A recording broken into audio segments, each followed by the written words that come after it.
Vamos a continuar. Voy a otra vez a cambiar un poquito el orden. Vamos a irnos con la segunda regla de las reglas especiales, la analogía de la fe.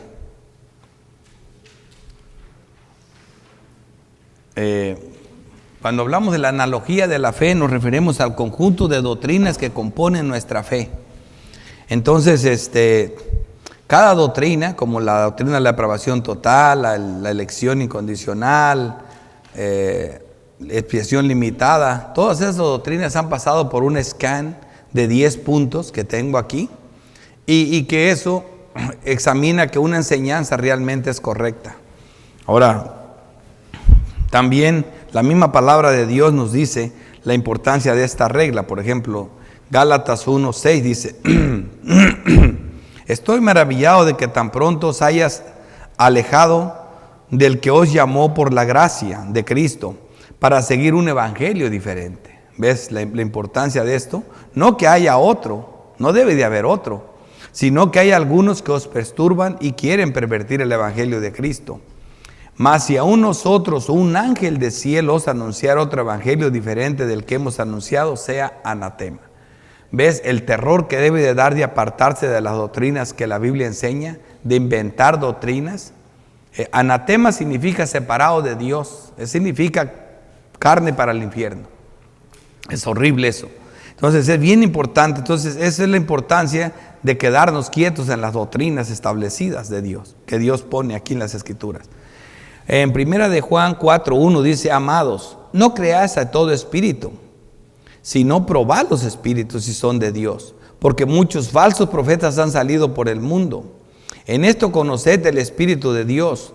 Todo espíritu que no confiesa que Jesucristo ha venido en carne, todo espíritu que confiesa que Jesucristo ha venido en carne es de Dios. Esa es una doctrina.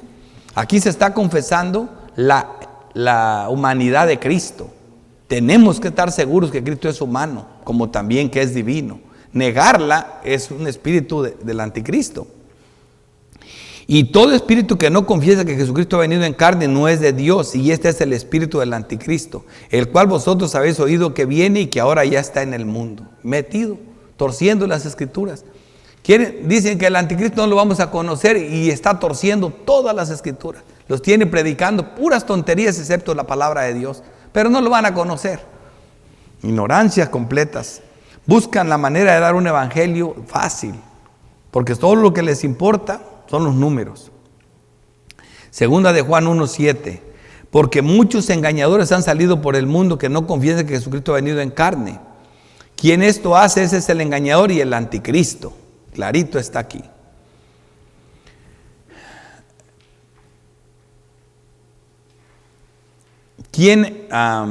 Dice: mirad por vosotros mismos para que no perdáis el fruto de vuestro trabajo, sino que recibáis galardón completo. Cualquiera que se extravía y no persevera en la doctrina de Cristo. Por eso yo les digo, ¿por qué las reglas? ¿Se las inventaron? No, aquí están. Cualquiera que se extravía y no persevera en la doctrina de Cristo no tiene a Dios. Ay, ustedes nada más hablan de doctrina. Ahí está. No tiene a Dios. El que persevera en la doctrina de Cristo, ese sí tiene al Padre y al Hijo. Si alguno viene a vosotros y no trae esta doctrina, no lo recibas en casa ni le digas bienvenido, porque el que dice bienvenido participa de sus malas obras. ¿Cómo le voy a llamar hermano a un hombre que cree que Cristo hizo una parte pero que él tiene que hacer la otra? Ese no es mi hermano, y tampoco le doy la bienvenida en la casa, ¿verdad? Entonces eso es claro. Ahora, yo no lo mandé al infierno, no creo igual que él y no es mi hermano, es todo. Es la que la Biblia. Entonces, todos nosotros somos hermanos porque creemos lo mismo, doctrinalmente hablando. Primera de Pedro 1:1. Simón Pedro, siervo y apóstol de Jesucristo, a los que habéis alcanzado por la justicia de nuestro Dios y Salvador Jesucristo, una fe igualmente preciosa que la nuestra. La fe de Pedro era igualita que la de cualquier miembro de la iglesia, y la nuestra y la de todos nosotros. Una fe, las mismas doctrinas. Efesios 4:3. solícitos en guardar la unidad del Espíritu en el vínculo de la paz. Un cuerpo, un espíritu, como fuisteis también llamados a una misma esperanza de vuestra vocación. Un Señor, una fe, un bautismo, un Dios y Padre de todos, el cual es sobre todos, por todos y en todos. Pero a cada uno de nosotros fue dada la gracia conforme a la medida del don de Cristo, por lo cual dice, subiendo lo alto llevó cautiva la cautividad y dos dones a los hombres. De entre los esclavos que éramos esclavos del diablo, que ahora somos esclavos de Cristo, nos dio dones. Y esto es importante que nos quede claro. Aquí este es solamente porque esta regla la ponen las Escrituras. Estamos hablando de la analogía de la fe. Ahora vamos a entrar en materia. Esta regla, para que yo establezca una doctrina, cada enseñanza tiene que pasar un scan de 10 puntos, que vamos a ver aquí, que la Biblia los pone, ¿verdad? La primera cosa que vamos a ver es que no hay contradicciones en la Biblia. Hay aparentes contradicciones, pero no hay contradicciones. Si algo está contradicho, no puede pasar el scan, ahí se rebota. No hay contradicciones. La Biblia la escribió una solamente. Toda ella es palabra de Dios, el cual habló por medio de los profetas y los apóstoles. Así que no puede haber contradicciones. ¿Ok? Es el primero. El segundo, los textos oscuros o difíciles han de ser interpretados a la luz de los claros. Eso que nos quede bien claro. La Biblia solo se interpreta con la Biblia. Los textos oscuros o difíciles han de ser interpretados a la luz de los claros. Primera de Corintios 2:13, lo cual también hablamos no con palabras enseñadas por sabiduría humana, sino con los que enseña el Espíritu, acomodando lo espiritual a lo espiritual. Quiere decir acomodando una verdad con otra verdad. Dice, pero el hombre natural no percibe las cosas que son del Espíritu de Dios porque para él son locura y no las puede entender porque se han de discernir espiritualmente. Si no es así, no las puedes entender. Así que los textos oscuros o difíciles han de ser interpretados a la luz de los claros. Esto está bien claro aquí. Hay muchos ejemplos de eso, lo estamos viendo nosotros. Por ejemplo, vimos nosotros que los 3 evangelios dicen que, los hipnóticos, porque Juan no lo menciona, pero los hipnóticos mencionan que Judas se ahorcó. Luego viene el libro de Hechos y vemos que Lucas, con la autoridad apostólica de Juan, escribió de Pablo escribió Lucas. Dice Lucas, y Judas se le salieron tuvo un golpe en la cabeza y se le salieron las vísceras y murió. Entonces, ¿aquí hay contradicción? No hay contradicción. Simplemente la narrativa tiene que ver. Los apóstoles eran pescadores. Si ven un cuerpo con un golpe en la cabeza, las tripas de fuera, las vísceras de fuera, ¿verdad? Y un golpe en la cabeza con sangre y una soga en el cuello reventada, ellos nomás van a decir, este se ahorcó, ¿verdad?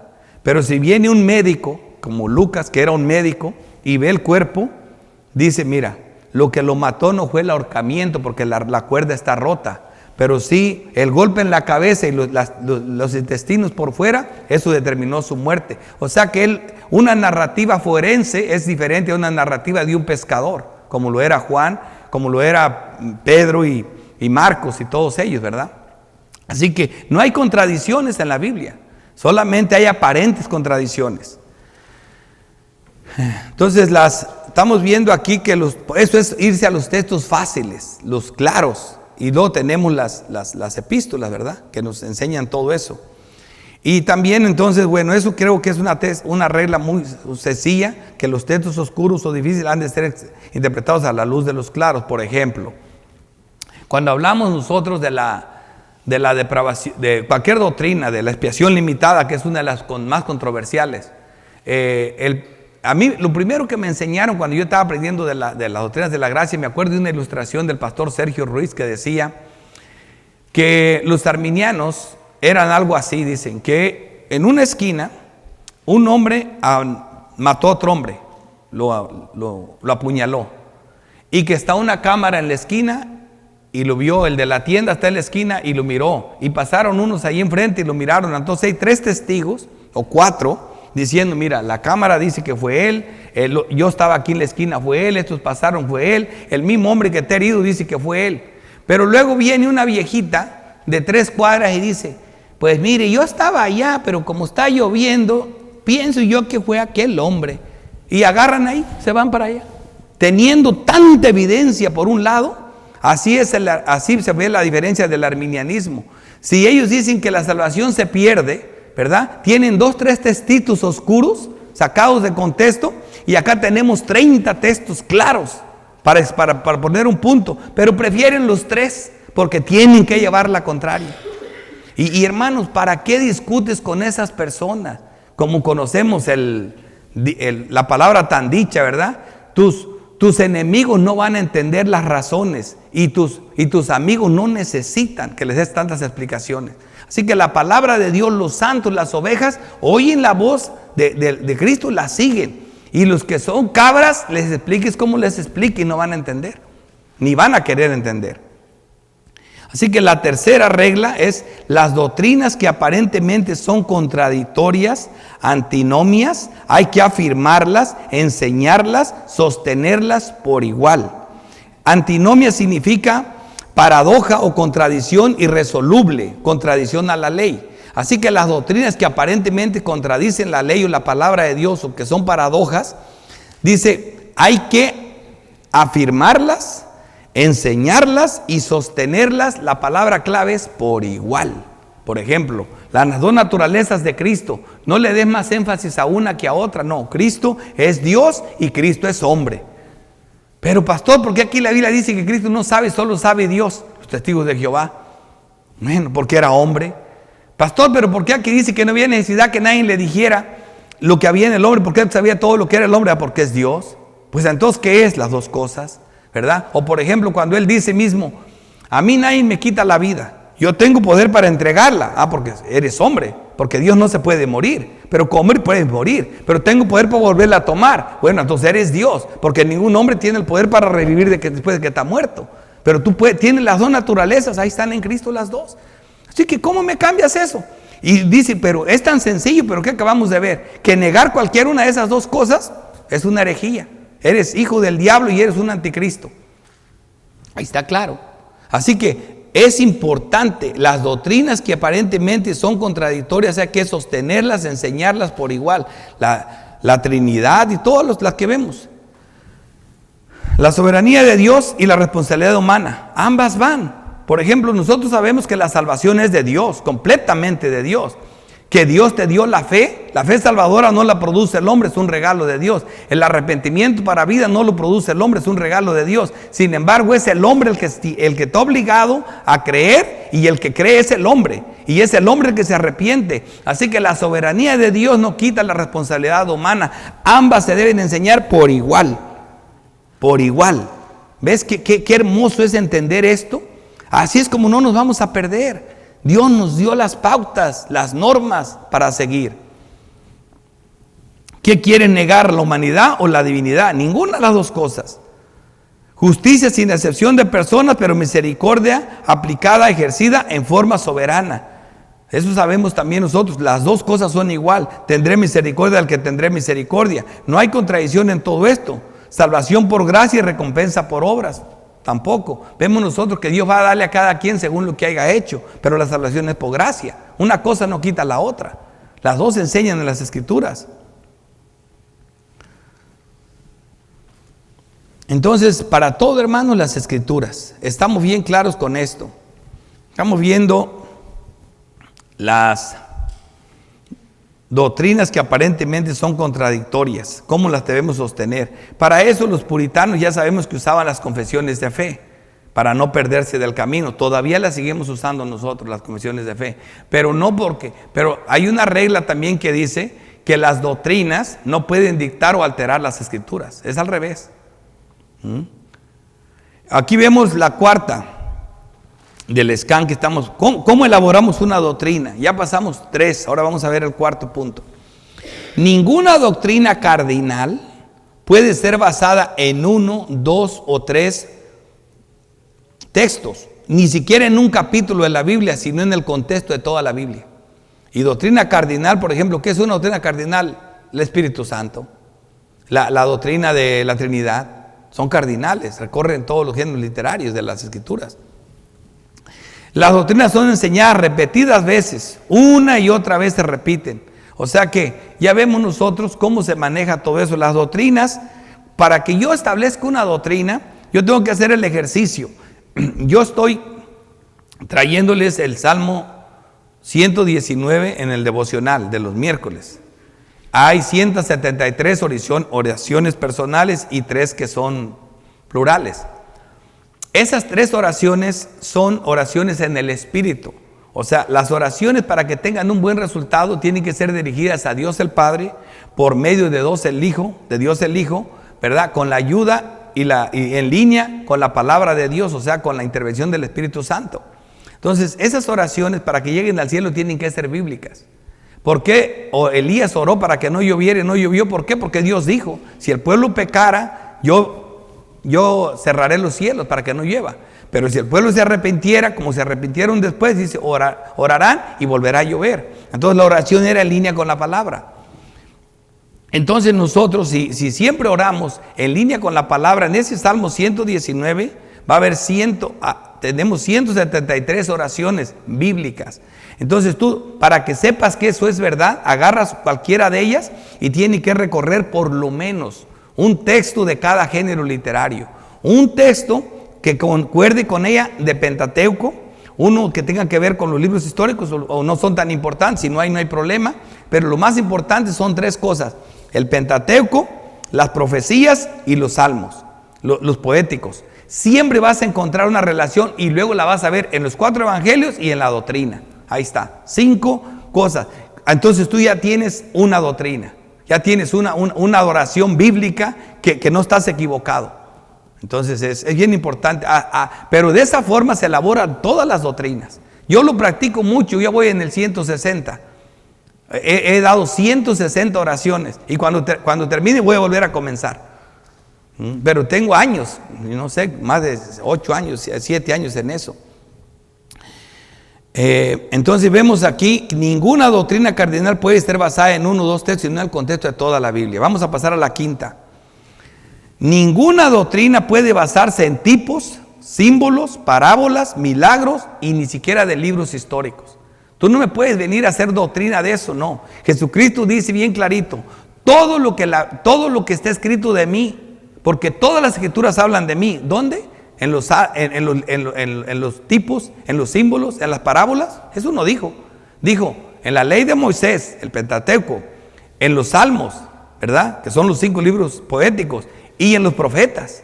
Ese es el Antiguo Testamento, el Nuevo no estaba. Ahora el Nuevo, ¿qué es? Los evangelios y las epístolas. Ahí están los géneros literarios más importantes. Entonces eso tiene que ver, ninguna doctrina puede basarse en tipos, en símbolos, parábolas, milagros. Son, dice, lenguaje figurado o simbólico. Son dados como ilustraciones o maquetas para las doctrinas. Como lo vimos ahorita, la tipología tiene su verdad espiritual en el cumplimiento en Cristo y en las epístolas. Y ya vimos un ejemplo de eso. Entonces hay que quedar claro, no puedes venir a sacar un tipo para establecer una doctrina, nada de eso. Pero sí es una verdad bíblica y es palabra de Dios, no estoy negando que no tienen importancia. Por ejemplo, sabemos que la roca en el desierto, que dice que Pablo se le ocurrió decirnos ahora que la roca era Cristo, porque esa es la interpretación correcta. Y ahora sí entendemos, entonces ahora ya sé cuál fue el problema de Moisés. ¿Por qué Moisés fue desaprobado y se enojó Dios tanto con él? Porque Dios le dijo que le golpeara la roca y le dio 2 golpes a la roca. Te voy a decir ahora, ¿cómo? A ver, muéstrame por qué pecó tan feo Moisés ahí. Fácil. Lo que pasa que ahora yo ya sé que la roca era Cristo. Y Cristo, la Biblia dice, porque con una sola ofrenda hizo perfectos para siempre a los santificados. Y si tú piensas que no es suficiente la muerte de Cristo para perdonar los pecados, estás añadiendo levadura a la masa y eso es condenable. Así que Moisés no creyó que un golpe era suficiente, hay que darle 2. Y por esa razón pecó grandemente contra el Señor. ¿Me entiendes? Porque con un solo golpe, una sola ofrenda, una sola muerte, nos santifica, nos limpia, nos purifica, nos da vida. Todo lo hizo Cristo en la cruz. ¿Me entiende? Y dudar eso, pero Moisés no sabía que la roca era Cristo. Hasta que no nos lo dice ¿quién? El Nuevo Testamento, las epístolas. Eso es la importancia de tener un conocimiento de esto. Sexta, esta regla es sumamente importante, hermanos. Esta regla es sumamente importante. Le puedo decir que de este escáner es la más importante. Las epístolas interpretan los 4 evangelios desde una perspectiva documental y los 4 evangelios ilustran las epístolas. Practíquela y vas a ver el poderío que Dios te va a dar para poder entender la palabra de Dios.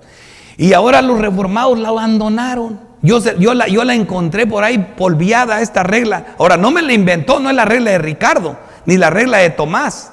Eso creía J.I. Parker y Calvino. Pero ya no se practica. Y es la más importante para establecer doctrina. Por eso ahora hacen doctrina de cualquier cosa. Por ejemplo, el otro día predicaron un sermón delante de miles de mujeres ahí enfrente. Y en ese sermón decía, en Mateo 28, cuando Jesús dio la gran comisión, vayan y hagan discípulos a toda criatura, bautizándolos, enseñándoles que guarden, ya saben. Entonces este hombre se le ocurrió decir, allí lo que estamos viendo, cuando se hizo la gran comisión, ¿para quién fue? ¿Para puros hombres o para mujeres? Había hombres y había mujeres. Así que el evangelio y la predicación del evangelio es tanto de hombres como de mujeres. Y era reformada la conferencia. Era reformada. Y alguien dijo, ¿de veras tiene razón? También las mujeres pueden predicar el evangelio, los hombres se salvan. ¿Me entiendes? Ahí, y usando ese texto, así es como se hace la doctrina. ¿Sí me entiendes? Ahora, si tú te vas en el mismo contexto de Mateo, ahí está diciendo que estaban los 11 apóstoles. Ahí lo dice, léele atrás, ahí dice que eran los 11. A ellos se les dio esa comisión. Ellos eran los que enseñaban, los que bautizaban. Pregunta, ¿la mujer puede bautizar? Nunca lo hemos visto. Ellos enseñaban, bautizaban a las personas, ¿verdad? Ahora, obviamente, ellos, ya no están los apóstoles. ¿Quién lo hace ahora? Los hombres, los pastores y el liderazgo de la iglesia. Seguimos haciendo eso. Una persona no se salva, sino una vez que se salva, una vez que resucita, que tiene vida nueva, se le entrega a su madre, que es la iglesia, para que se alimente allí, para que ahí viva, hermano. Claro, hemos hablado mucho de eso. Así que las epístolas interpretan los 4 evangelios. Las epístolas toman los conceptos enseñados por Cristo y los explican de una forma clara. Porque cuando yo digo esto, dice, oye, si el pastor está diciendo que las epístolas son más importantes que lo que Cristo dijo, si Cristo los enseñó, no estoy diciendo eso. Yo estoy diciendo que las epístolas toman los conceptos, todo lo que salió de la boca de Cristo es gloriosamente la palabra de Dios, es todas las escrituras. Los apóstoles los explican claros, porque Cristo habló de una manera que no era fácil de comprender. Y Él lo explica. Juan 14:12. De cierto os digo, el que en mí cree, las obras que yo hago, Él las hará también y aún mayores, porque voy al Padre, o sea, hasta que termine mi obra y sea glorificado. Y luego vemos a Pedro. Jesucristo consiguió 500 personas para la iglesia, que lo vieron resucitado. Pedro 3,000 en el primer discurso. Juan 16:12. Aún tengo muchas cosas que deciros, Jesucristo le dice a los apóstoles, pero ahora no las podéis sobrellevar. Pero cuando venga el Espíritu de verdad, Él os guiará toda la verdad, porque no hablará por su propia cuenta. ¿Cómo se atreve uno a hablar por su propia cuenta? ¿Ves que no yo creo, yo pienso? No. Sino que hablará todo lo que oyere y os hará saber las cosas que habrán de venir. Él me glorificará porque tomará de lo mío y los hará saber. Y lo de Cristo es lo del Padre. Cristo no habló sus palabras sino las del Padre. Así que tenemos un problemonón cuando nos desviamos de la palabra de Dios, pero muy grande. Mateo 5:20. Porque os digo que si vuestra justicia no fuere mayor que la de los escribas y los fariseos, no entrarán en el reino de los cielos. ¿Ya ves? Esto que estamos viendo aquí precisamente es más glorioso eso. Las epístolas vieron lo que ningún fariseo ni escriba vio, entendió. Esa es la importancia. Los 4 hablan de sus enseñanzas, los 4 evangelios, las obras salvadoras de Cristo, nos revelan más de su persona y cómo vivir amando su ley. Tanto las profecías como las parábolas encuentran su explicación más amplia en la doctrina de los apóstoles. Las epístolas nos proporcionan la parte doctrinal del proceso de la salvación y la parte práctica para la salvación, corregir, defender la verdad desde todos los aspectos de la vida. Por ejemplo, cuando hablamos del divorcio, en el Antiguo Testamento solo vas a encontrar que solamente puedes divorciar hasta que uno u otro muera. Y cuando vemos en el Nuevo Testamento, nosotros encontramos otras dos formas de que se pueden divorciar bíblicamente las personas. Y ahora, no porque Dios haya cambiado su mentalidad, no, sino porque primeramente todos los gentiles no habían sido incluidos en el pacto. Entonces los gentiles no eran considerados el pueblo de Dios. Dios le dio el mandamiento a su pueblo. Y dentro del pueblo de Dios tú no puedes dejar, por ejemplo, dos santos reformados. Los dos son creyentes, bautizados y todo. El hombre decide, la mujer ya no quiere vivir, se separa, ninguno se puede volver a casar. En esta iglesia no casamos a nadie de esos. Ahora, aunque se vaya la mujer, pero que esté en otra iglesia reformada, se fue, lo dejó y él se queda aquí, ni ella ni él los podemos casar. Nosotros no. Ahora, si uno de los dos es incrédulo, ahí cambia todo. Si se va el hombre y él nunca ha sido creyente y nunca tiene nada que ver con Dios, la dejó porque es creyente, entonces ella sí se puede volver a casar y él se va y ahí sí. Pero eso no estaba en la ley, se aplicó en el Nuevo Testamento. ¿Por qué? Porque empezaron a entrar los gentiles en esto, ¿verdad? En el pueblo de Dios. Por eso Dios no dijo nada de eso en el Antiguo Testamento. La otra, pues sabemos que era solo la muerte. Y la otra es el adulterio, o sea, como lo dijo bien clarito la palabra de Jesucristo. Dios no deja nada, no puede haber divorcio. Pero causa de su pecado, le dio Moisés esa chance. Igualito ahora en el día de nosotros, a causa del pecado, tenemos esa oportunidad. ¿Qué quiere decir? Que si el hombre tiene una mujer y otra vez, y la mujer ya no lo quiere perdonar porque la ha engañado muchas veces, aunque los dos sean creyentes, él está demostrando que es un incrédulo. La mujer lo puede dejar y también se puede volver a casar. Es un ejemplo, la diferencia del Antiguo al Nuevo Testamento. En el Antiguo no existían estas dos cosas que están en el Nuevo. Así que tanto las profecías como las parábolas encuentran su explicación más amplia en la doctrina de los apóstoles y se convierten en la interpretación de todas las escrituras, en los filtros doctrinales para leer y entender toda la Biblia. Agárrate esas 21 epístolas, devóralas, entiéndelas y con ellas vas a leer la Biblia tan hermoso, te vas a gozar cuando las entiendas. Tanto los milagros como las parábolas encuentra su explicación más amplia en las doctrinas de los apóstoles. Hasta aquí esta regla que queda claro, ustedes la vieron, vale mucho esta regla, es importante, para mí es lo más importante que les he dicho, de cómo establecer una doctrina. Estamos hablando dentro del marco de la analogía de la fe, que es el conjunto de doctrinas que componen nuestra fe. Esta regla es la número 6 y ves qué hermosura de regla bíblica. Vamos a ver la 7. Siempre es necesario acudir a los textos de plena mención o explicación amplia. Para hablar de una doctrina y establecer una doctrina, ¿dónde encontramos más apoyo? En los textos de plena mención, donde se habla mucho del tema y tiene una explicación más amplia y detallada. Los textos de la mención amplia, por ejemplo, vemos, si vas a hablar de la resurrección de Cristo, que es una doctrina, ¿cuál es el texto número 1 y el más excelente para hablar de eso? Primera de Corintios 15. ¿Quién lo supera? Ahora hay muchos textos que hablan, sí, claro, pero él es el más excelente. Así que estamos acudiendo al texto más importante para hablar de ese tema. Si vamos a hablar del amor verdadero en contra del amor caprichoso que produce el mundo, Primera de Corintios 13. Ese es el texto por excelencia. En relación con el uso de la lengua, Santiago 3. Los atributos y pruebas de la fe, Hebreos 11. ¿A quién se le iba a ocurrir que Sansón estaba en el cielo, que Jefté estaba? Bueno, Hebreos 11 nos lo declara, para que no estén alegando tonterías. Aquí no vemos a Saúl, ¿verdad? Es importante entender eso. En relación con en disciplina correctiva, Mateo 18, Hebreos 12, Primera de Corintios 5, 6 del 1 al 6, Segunda de Corintios 2, 5 al 11, pero los más conocidos Mateo 18 y Hebreos 12. Son los textos más excelentes. Yo también digo Primera de Corintios porque de eso habla todo el tiempo. en la disciplina correctiva. Depravación total, Romanos 1, 2, 3 hasta el 20. Nadie le gana eso para la depravación total.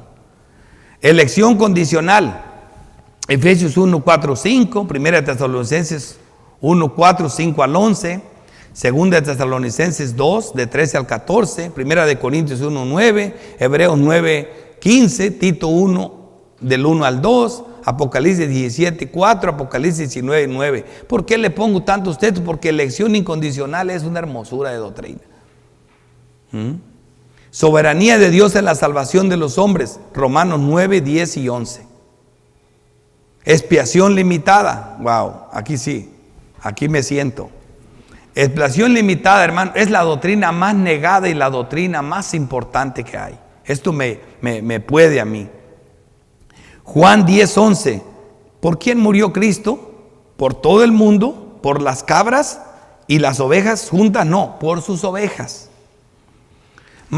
O sea, para que veas que es limitada la expiación. Y negar, mira, entre los bautistas te aceptan la depravación total, te aceptan que la salvación no se pierde, pero no les hables de la expiación limitada. No. Cristo murió por todo el mundo, Juan 3:16, si ahí no lo sacas.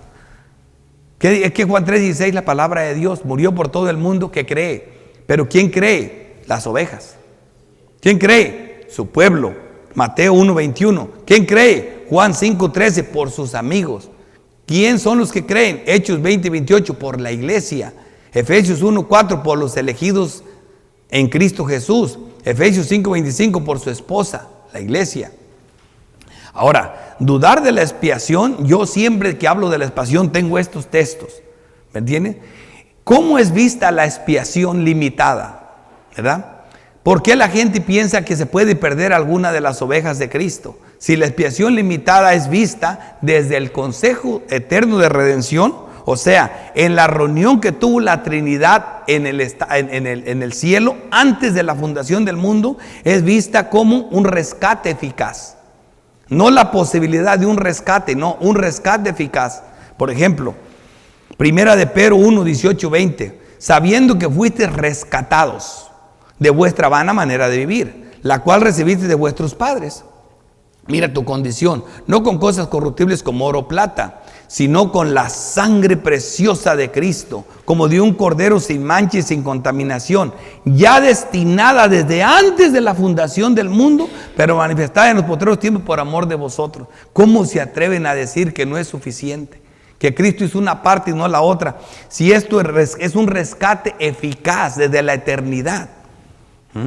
Ahora, la expiación es vista en el consejo eterno de redención como una victoria. Como una victoria, no como una aparente victoria. Por ejemplo, Juan 6, 37, 39. Todo lo que el Padre me da, ¿puede que venga a mí? No, vendrá a mí. Y el que a mí viene, no le echo fuera, porque he descendido del cielo, donde estaba ya, no para hacer mi voluntad, sino la voluntad del que me envió.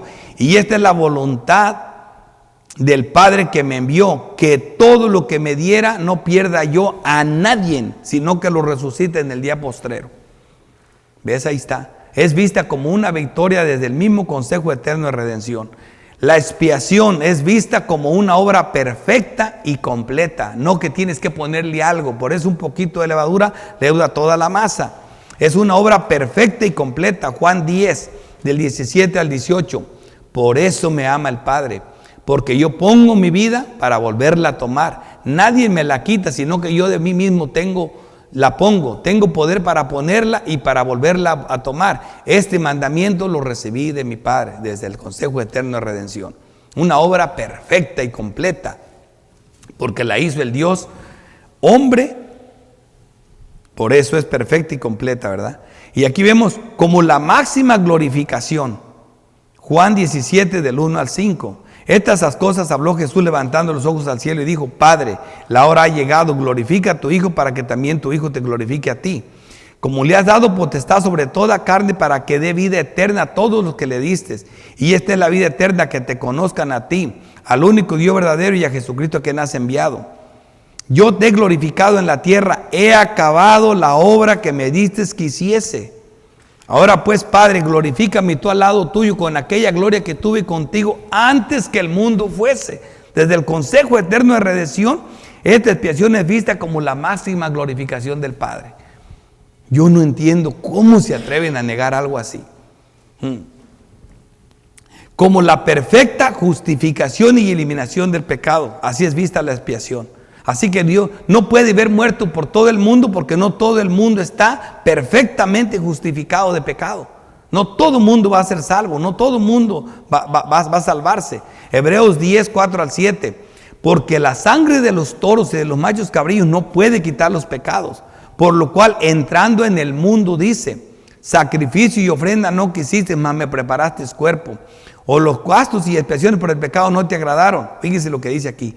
Entonces dije: he aquí que vengo, oh Dios, para hacer tu voluntad. ¿Cómo? Como en el rollo del libro está escrito de mí. Como Dios lo había determinado desde la eternidad. Esa es la expiación, hermanos, limitada. ¿A quién? A sus hijos, a sus ovejas, a sus santos. No tengan miedo de esa doctrina. 9. Gracia irresistible. Gracia irresistible. Primera de Corintios 1, del 20 al 22. Esos son los textos claves, y Romanos 8 al 30. Son los para eso. La perseverancia. Sigo hablando del mismo punto, Estoy hablando de los textos de plena mención, explicación amplia. Pero todos estos textos son de plena mención, explicación amplia para basar una doctrina. Por ejemplo, la doctrina de la depravación total y perseverancia de los creyentes, Romanos 8, Juan 9 y 10. Juan 9, 19 y 19. Propiciación de Cristo, Isaías 53. Justificación por la fe, Romanos 3, 21, 4 y 5. La epístola de los Gálatas va a hablar mucho de eso. Fe salvadora, Romanos 10. Arrepentimiento para vida, segunda de Corintios 7. ¿Quién le gana? Hechos 11, 18 también habla, pero nadie como segunda de Corintios 7. Santificación definitiva, romper con el pecado, Romanos 6. Lucha interior con el pecado, Romanos 7, la segunda mitad del capítulo. Es donde Pablo habla del hombre interior y el hombre exterior. Dones espirituales, primera de Corintios 12, 13 y 14, 3 capítulos. Frutos del Espíritu, Gálatas 5. Encarnación de Cristo en relación con sus dos naturalezas, Filipenses 2. Su divinidad, Juan 1. Propiciación de Cristo, Isaías 53, Romanos 3, 25 y primera de Juan 2, 2. ¿Ves? Todos estos son textos de plena mención, explicación amplia en doctrinas claves de la Biblia. Ahora sí, el escala número 8 de esta regla. Estamos estableciendo doctrina, la analogía de la fe. La doctrina no puede dictar o alterar las escrituras. ¿Qué tal? Para los que creen salirme con que, ay, yo por eso soy bíblico. Yo no hablo de doctrina, yo hablo de la Biblia. No, qué ignorancia corrientada es esa. No saben qué decir, hermanos. Nosotros, estas doctrinas no alteran las escrituras, son las escrituras las que las ponen. Por eso estoy hablando con los textos, con la palabra de Dios, para que veas que hermenéutica es bíblica. La doctrina no puede dictar o alterar las escrituras. Ejemplo, la exégesis versus la eisegesis. La exégesis es extraer lo que el texto dice, en contrastada contra la eisegesis, que es meterle al texto tus ideas, tus pensamientos, tus ideas. Eso no debes de hacerlo. Tú ves que tú estás predica y la iglesia va creciendo a unos pasos muy lentos. Y ves que otros empezaron apenas y ya creció la iglesia. Dice, voy a ver cómo predican porque voy a hacer lo mismo. Y te das cuenta de oír predicar y vas a ver que mucha sabiduría humana, muchas cosas que no deben. Si te metes a hacer eso, va a crecer la iglesia, pero porque van a llegar las cabras y te vas a condenar porque estás metiendo maldad. No te metas en eso.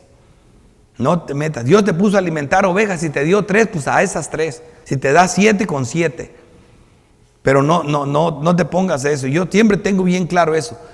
Dice, no, pero tengo que predicar para que la gente se salve. Pastor, ¿por qué usted no predica mensajes evangelísticos? Le digo, no, yo no fui pastor para predicar mensajes evangelísticos. Fui pastor para edificar a los santos hasta que todos lleguen a la mente, al conocimiento de Cristo. Así que yo le hablo a la iglesia, a los que Dios nos da aquí, eso los edifico, predicándoles todo el consejo de Dios, no repitiéndoles cada domingo la hora de evangelización o hablándoles de dinero, porque no tengo que hacer eso. Así que traer fuera es exégesis y meter dentro es eisegesis. No meter tus ideas en un texto dado no van. ¿Ok? Y la 9. La Biblia solo se interpreta con la Biblia. Esto ya lo vimos en abundancia nosotros. Lo vi como un prerequisito, porque sin esta regla mero ni le seguimos adelante.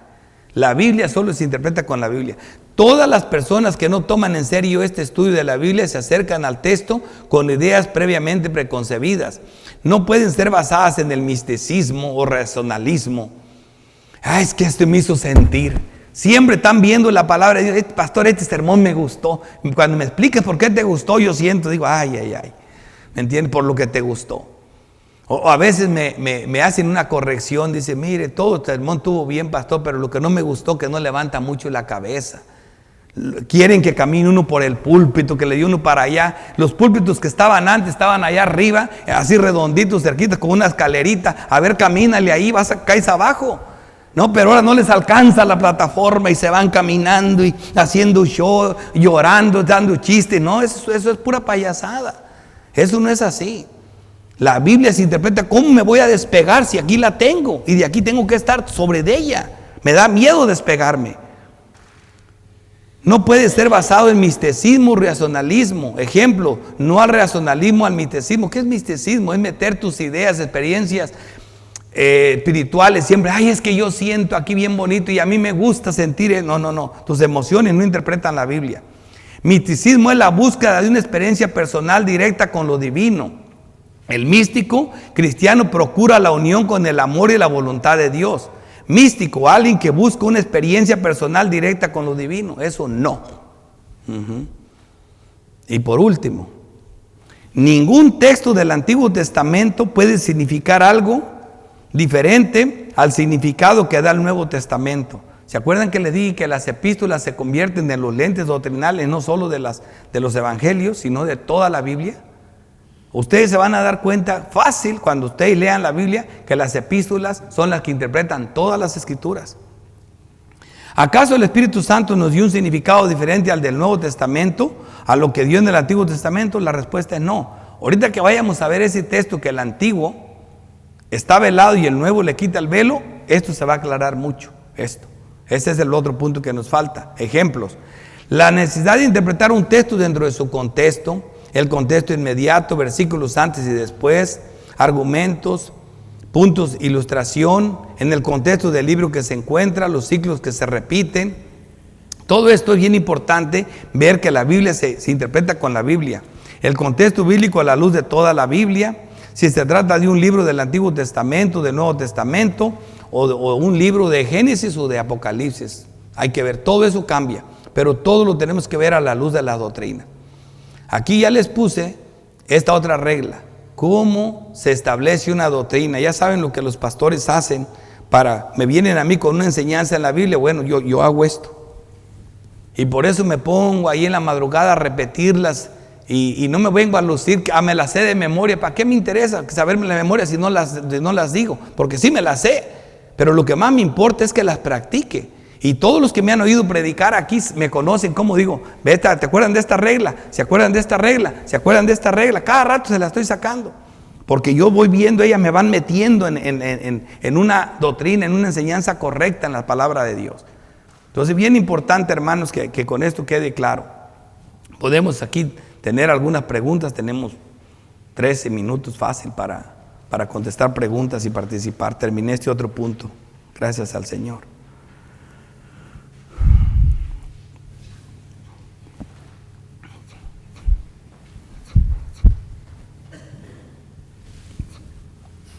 Gracias, hermano. Hermano, sí, mi hermano. Una pregunta, es un poco de interpretación.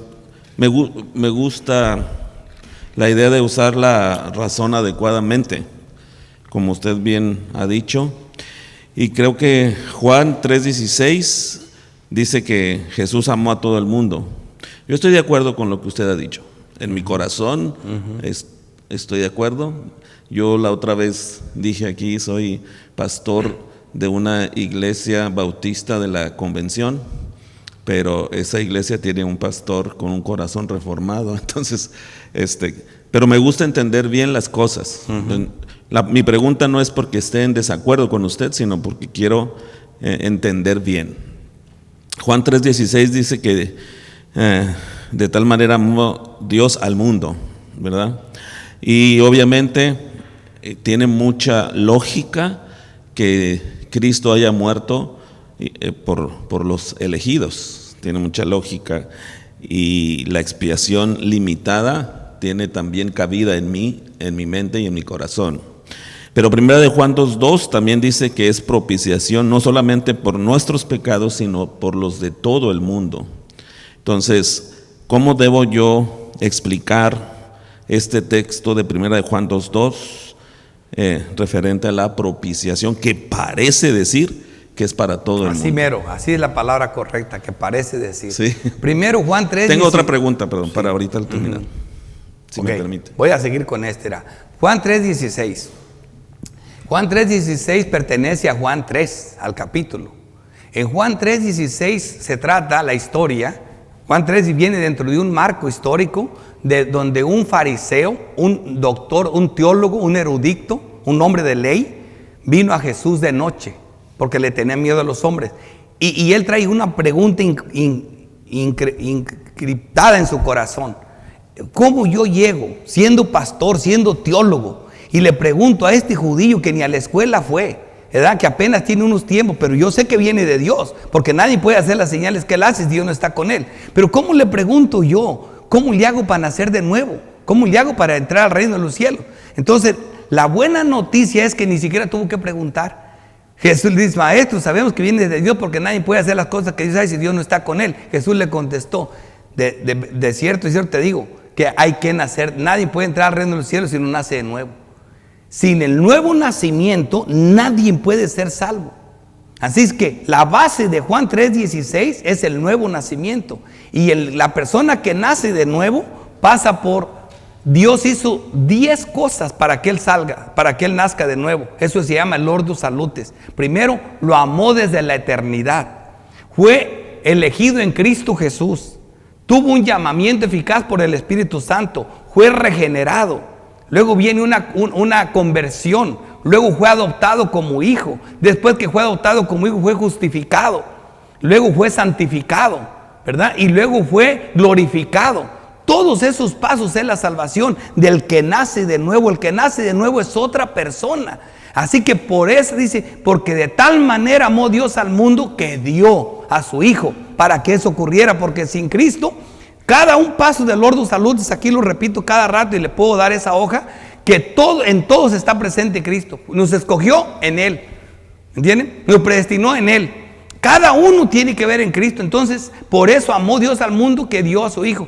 ¿Qué fue lo que movió a Dios a salvar al mundo? Fue Cristo. Ahora, ¿qué condiciona la palabra mundo en ese texto? Para que todo aquel que en Él crea. La diferencia ¿qué es creer? Repite conmigo: y estás en el cielo. Eso no es creer. Creer es que te hayan escogido desde antes de la fundación del mundo, que te den la fe y el arrepentimiento de vida del Señor, que nazcas de nuevo, que seas un verdadero creyente y todo lo demás que conocemos. Así que eso es lo que le dice: tienes que nacer de nuevo. ¿Y qué dice? Pues siendo viejo, ni modo que me meta en el vientre de mi madre y nazca de nuevo. Usted conoce la historia. Jesús le dice, el que nace, le dice que tiene que nacer en espíritu, ¿verdad? Entonces es precisamente la respuesta a eso. El otro texto, propiciación. Lo primero que tenemos que saber, ¿qué es propiciación? Propiciación significa ser rociado con la sangre de Cristo. Cuando se hacía la propiciación, la tapadera, la ley condenaba al pueblo de Israel, ¿verdad? La tapa que estaba arriba le llamaban el propiciatorio. ¿Por qué? Porque allá aventaban la sangre. Porque la ley mataba al pueblo de Israel, a todos, hasta los sacerdotes. Pero la sangre de Cristo le servía como un nublado para que cuando la ira de Dios no viera el pecado del pueblo. Eso apuntaba a la sangre de Cristo. Así que dice, y Él es la propiciación. O sea, Él es la sangre que nos cubre. Y no solo a nosotros los judíos, sino también a los gentiles. Eso es, sino a todo el mundo. Solamente era una novedad para los judíos como Juan, como Pablo y como Pedro, que los gentiles iban a incluirse en el nuevo pacto. Por eso cuando habla allí, lo que condiciona mundo allí es que se está refiriendo a todos los demás. Ahora la salvación llegaba a todo pueblo, lengua, tribu, y nación. Ahí está la cosa, hermano. Con eso se calla cualquiera. Si es que es santo, si no, no los calla nunca. Sí. Pero sí está bien. Eso nos aclara a nosotros las dudas. Está bien. Podemos decir que estos textos los aclaramos con el uso de la razón adecuadamente, con el uso de la razón. Bueno, no es con el uso de la razón, sino con la interpretación de la Biblia, pero ahora es coherente a tu razón. ¿Se me entiende? Tú lo entendiste, ¿verdad? Porque le crees a Dios, ¿verdad? Y sabes que si Dios dijo algo, eso es. Porque tú se supone que crees que la palabra de Dios es única, ¿verdad? Que Él directamente, cada texto, cada palabra está inspirada, soplada, exhalada por Dios. Y como crees eso, tu razón se acomoda a la palabra de Dios. Y eso es entender, esa es una razón santificada, un entendimiento, como dice Pedro, un limpio entendimiento. Gracias, lo entiendo y lo creo. Bendito Dios. Y la segunda pregunta tiene que ver también con una aplicación. Si una mujer deja a un pastor por estar en desacuerdo con su ministerio, o ya no quiere nada con él y se va, lo abandona, lo deja, ¿ese pastor en qué condición queda? ¿Se puede divorciar y volver a casar o puede...? Bueno, dice por ahí, a veces me tiran aquí, ahora me tiró aquí. Yo tengo una respuesta para eso. Yo tenía otra pregunta, pero voy a contestar quedó clara con la explicación que dio. Okay. Pero mira, caso me si la persona es un miembro de la iglesia y la persona lo abandona y se va al mundo y ya nunca más regresa, esa persona se puede casar con otra persona sin ningún problema. Ahora, si se trata de un pastor, sí se puede volver a casar con otra persona. Sin embargo, para mí, según las Escrituras, eso lo entiendo por la Biblia, él no fue escogido por Dios para ser pastor. ¿Se me entiende? Él está doblándole la mano al tercio. ¿Por qué? Porque cuando Pablo usa dos textos, le dice a Timoteo y le dice a Tito, y dice, mira Pablo, les da la misma lista de los requisitos que se necesitan para ser pastor, pero como comienza cada lista es importantísimo. En una comienza diciendo, el que anhela obispado, la obra es buena, pero es necesario. Aquí está el freno. ¿Qué es necesario? Esta lista, ¿ok? En el segundo le dice, para eso te dejé en Creta, para que corrijas lo deficiente y establezcas ancianos, los que sean esta lista, ¿ok? Ahora, esa lista no la produce el hombre. Esa lista, Efesios 4:11, Él mismo constituyó. Eso me lo cambia nadie. Él mismo que construyó a Isaías, a Melaquías, a Oseas, a Amós, a todos los profetas. Él constituyó a cada uno de los 12 apóstoles. Y Él te constituyó a ti. ¿Sí me entienden? Y si Él te constituyó, Él fue el que cuidó tu matrimonio. Y si tu matrimonio no funciona, Dios no hace un mal trabajo, sino que no estás para pastor. ¿Sí me entiende? A mí no me vengan con otra cosa. Esa es mi respuesta. Y lo digo, así se trate de la persona que más amo en el mundo. Yo no voy a cambiar las cosas. Yo mismo, si la mujer de repente me dice, ¿sabes qué? Yo pienso que no creo, se me fue. Bueno, me siento yo. Si Dios aquí falló, yo también fallo. Yo no me subo más al púlpito, me voy de predicar. ¿Entiendes? Porque yo creo que si mi esposa no me deja y se somete a mí, gracia lo hizo Dios, Él me capacitó. Si puedo gobernar mi casa, Cristo se lleva la gloria porque Él me capacitó a los hijos. Si soy apto para enseñar, la gloria se la llevo a Él porque Él fue el que me capacitó. En cada uno de los aspectos de esa lista, Cristo se lleva la gloria porque Él constituyó. Eso no lo cambia nada. Entonces, por esa razón le contesto la pregunta con cierto dolorcito, pero esa es mi... Entonces, ¿usted cree firmemente que un pastor no puede ser divorciado? Bueno, no puede ser. Porque yo también. Ajá, bueno. Gloria a Dios. Ajá. Gracias, hermano. Eso es bíblicamente, no lo que yo creo. Le di los argumentos bíblicos, ¿verdad? Sí. Porque no tiene que ver, que Pastor Ricardo piensa así, no. Es que de acuerdo a la Biblia, a lo que entiendo por las Escrituras, eso es lo que yo veo. Por ejemplo, yo puedo caer en adulterio, sí puedo, pero en cuanto haga eso, quizá me arrepienta el resto de mi vida. Que Dios me mate 1000 veces y me suba a un púlpito otra vez. Nunca lo haría. ¿Sí me entienden? Lo digo de todo corazón. Nunca lo haría más. Cuando algo falle de lo que Dios tiene que hacer, ya no tengo que estar arriba. Me siento, como dicen, que al fin que ni quería. Es que Pero bueno, aquí estoy. muchos interpretan marido de una sola mujer, que tengan una mujer al mismo tiempo. Sí, se refiere a una persona que es que Dios guarda el matrimonio. Hermano, lo guarda hasta cuando... mira, hay una pregunta más complicada que esa. Me la hicieron de Colombia y yo mandé todo un bosquejo para contestarla. Me dijeron, hermano, ¿qué pasa con un pastor, verdad? Que antes de ser creyente, ¿me entiende? Él tiene 14 años en la Reforma, pero antes de ser creyente él tenía 2 divorcios. Ahora se casó ya conociendo a Dios. ¿Verdad que él puede ser pastor porque ahora eso fue antes de nacer de nuevo y ahora nació de nuevo? Yo le digo no, porque Dios no nos escogió hace 14 años, nos escogió antes de la fundación del mundo. Y ya Dios estaba guardando su matrimonio, ya Dios sabía. ¿Por qué? Porque el apóstol Pablo odiaba a Cristo, perseguía a Cristo y a los cristianos. Sin embargo, ¿qué dice? Lo escogí desde el vientre de su madre. ¿Se me entiende? Así que yo ya sabía que ese iba a predicar la palabra. A Dios no lo tomó por sorpresa, por eso lo guardó en todo su pasado. Yo sé que pecamos, todos pecamos, pero en cierto punto entonces tendríamos que decir que Él no capacita correctamente. Y esa palabra, Efesios 4:11, está clara. La doctrina no se interpreta ni se cambia. ¿Qué dice Efesios 4:11? Exactamente lo que dice. Ese es mi peso más grande para ser pastor. Porque sé que ya no hay apóstoles, ya no hay profetas, y que yo tengo esa carga en mi espalda. Por eso trato de aventar las puras palabras de los apóstoles y de los profetas, para no meterme en problemas, porque el asunto es serio. Amén, hermano. Y me maravilla la fidelidad del Señor que nos ha guardado desde antes. Sí. Desde antes de ser salvos, para que nuestro ministerio sea limpio. Ahora yo le digo Gloria una a Dios cosa, por eso. esos hombres son santos. Yo no los estoy mandando al infierno. Puede pasar, Sí. ¿me entiende? Estamos hablando del ministerio. Sí. El ministerio es algo serio.